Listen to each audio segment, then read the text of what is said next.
পূর্ণ না করি তাহলে সেই আল্লাহর ওলি আমার ক্ষতি করে দিবে। আরে ও যদি ক্ষতি করে আল্লাহর ওলির একটি মুসলমানের, তাহলে ও ওলি কোথা থেকে হলো? এই ভুল ফিকর, ভুল সোচ, এই খারাপ জিনিসগুলো আপনি মেনেছেন, খুব ভালো কাজ করেছেন।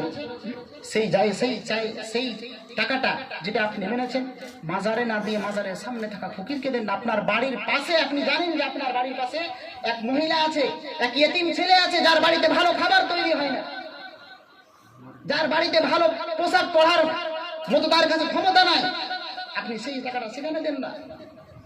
আপনি তার চাইতে ওই মাজারে দেওয়ার চাইতে লাখো করোড় বেশি সওয়াব পাবেন আপনি।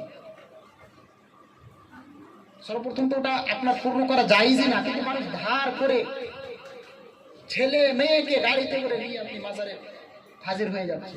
ওই গুনাহগুলো হকদার যে আপনি মেয়েটিকে আপনি যা আপনার দরগায় নিয়ে গেলেন।